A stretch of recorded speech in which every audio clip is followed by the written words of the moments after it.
Morning myself హర్షిష్. ఈరోజు నేను నా ఫీడ్బ్యాక్ ఇవ్వబోతున్నాను ఈ 15 డేస్ స్పీచ్ క్లాసెస్ గురించి.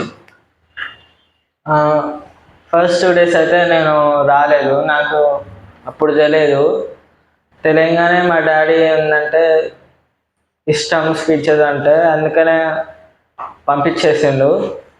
నాకు ఎందుకు వస్తానో కూడా తెలియదు, వచ్చేసిన భయంగా నర్వస్గా వచ్చేసా. థర్డ్ డే అది నాకు ఫస్ట్ డే అని సార్ నాతో ఇంట్రడక్షన్ చెప్పించిండు. నేను చెప్పా, హార్డ్లీ 50 సెకండ్స్ మాట్లాడా అనుకుంటా. సెకండ్ డే కొద్దిగా బెటర్గా అనిపించింది, ఒక టాపిక్ మీద ప్రిపేర్ అయ్యి వచ్చా. రోజైతే ఒక పీపీటీ చూపిస్తారు ప్రొజెక్టర్ మీద, నెక్స్ట్ ఏమన్నా మోరల్ చెప్తారు, దాని తర్వాత గేమ్ ఆడిపిస్తారు. క్లాప్ కూడా డైలీ ఒకటి చెప్పిస్తాడు. సెకండ్ డే అయితే అంటే నా అందరి మీద ఫోర్త్ డే అయితే సేమ్ మంచిగా ఉంది, కానీ బెటర్గా టాపిక్ ఇచ్చారు.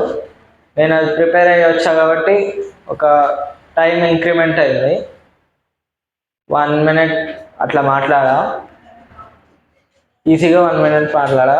నెక్స్ట్ ఆ రోజు గేమ్ కూడా ఆడిచ్చారు డైలీ లాగా. ఫిఫ్త్ డే చాలా బెటర్గా అనిపించింది. నేనైతే ఏం ఫియర్ లేకుండా మాట్లాడా. మోస్ట్లీ టైం పెరుగుతూనే పోయింది, 1 minute 30 అట్లా వచ్చింది. సిక్స్త్ డే ఆ రోజు ఏమవుతారు మీరు, లీడర్ ఏమవుతారు అంటే నేను ప్రైమ్ మినిస్టర్ అవుతా అన్న. చాలా చెప్పా, అది నా హైయెస్ట్ టైం అనుకుంటా. 6 minutes 30 seconds. సెవెంత్ డే చాలా బెటర్గా నేను ఇంకా ఏమీ ఫియర్ లేకుండా మాట్లాడా, చాలా ధైర్యం వచ్చింది. ఇంకా టైం పెరుగుతూనే పోయింది. ఈ రోజుకి వచ్చిన తర్వాత నేను ఎంతసేపు కావాలంటే అంతసేపు మాట్లాడగలుగుతున్నాను. సుధీర్ సార్కి నా స్పెషల్ థ్యాంక్స్, ఎందుకంటే నన్ను ఇంత ఎంకరేజ్ చేసుకుంటా నన్ను డెవలప్ చేశారు నా కమ్యూనికేషన్ స్కిల్స్లో.